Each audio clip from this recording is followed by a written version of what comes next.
Обучение на базе Центра подготовки космонавтов может стать частью работы по привлечению молодежи в авиацию Коми. Об этом заявил Вячеслав Гайзер по итогам визита в Звездный городок. В центр имени Юрия Гагарина глава республики выезжал с командой из курсантов специализированных авиационных классов Сыктывкара. Это победители конкурса, который среди старшеклассников проводила региональная авиакомпания. Любовь Лапина о деталях. Команду Коми на территории Звездного городка встречает живая легенда – герой России. Летчик-космонавт Юрий Ланчаков. За его плечами 3 полета, общей продолжительностью в 200 суток. Причем дважды он выходил и в открытый космос. Наше подрастающее поколение специализированных классов, которые отличники, которые заслужили сегодня это право, сегодня быть вместе с нами здесь и познакомиться с легендой, с историей нашей страны. По традиции, любая экскурсия в Звездном городке всегда начинается с возложения цветов к памятнику Юрию Гагарину. Этот раз не стал исключением. Центру подготовки космонавтов в этом году исполняется 55 лет. В составе и уникальный космоцентр. Именно на его базе на протяжении последних лет проходят всевозможные олимпиады и конкурсы для школьников. Пропаганде космических специальностей среди юного поколения здесь уделяют особое внимание. А потому и предложение Коми организовать такую экскурсию для наших победителей авиационного конкурса здесь восприняли с большим энтузиазмом. В качестве приза лучшим из лучших предлагают посидеть за штурвалом вертолета. Хоть это лишь тренажер, но ощущение реальности полета здесь самое настоящее. Мы будем снижаться. У нас высота 1500 метров, 1500 метров. Мы на высоте 1,5 километра.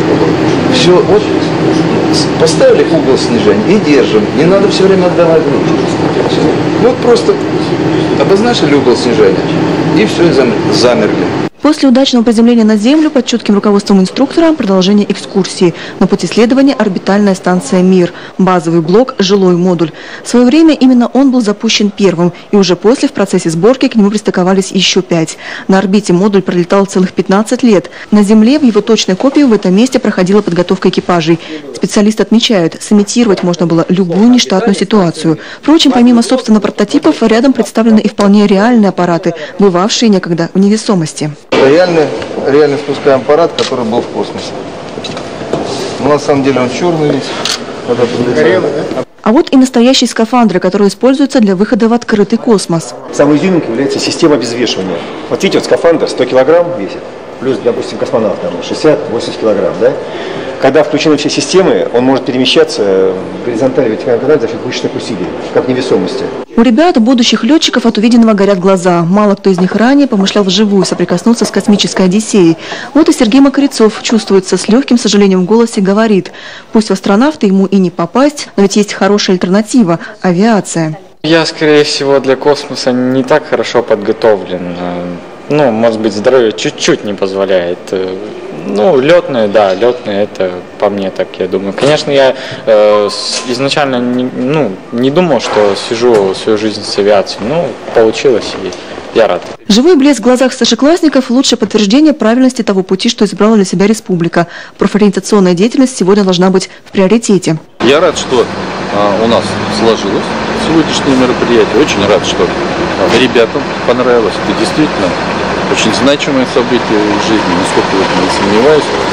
Вот. И это еще один шаг в том, чтобы те специальности, которые нужны, которые востребованы в республике, были интересны в результате нашей молодежи, которая сегодня заканчивает наше учебное заведение и задумывается над тем, какую профессию получать.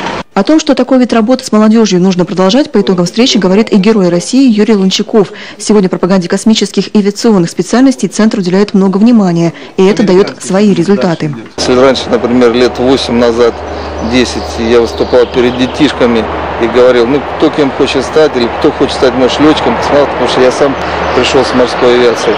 Ну и, конечно, дети там или спрашиваешь, да, все там юристами, банкирами, там где-то в бизнесе работают. А сейчас уже приятно, что когда спрашиваешь детей, они уже задумываются и говорят там летчикам, космонавтам, пожарникам. То есть очень приятно, что у нас менталитет меняется. По итогам встречи стороны договорились и дальше развивать сотрудничество. А пример Коми, по словам Юрия Ланчакова, должен стать образцом профориентационной деятельности и для других регионов России. Любовь Лапина, Роман Пашнев, Николай Богданов, телеканал Юрган, Московская область.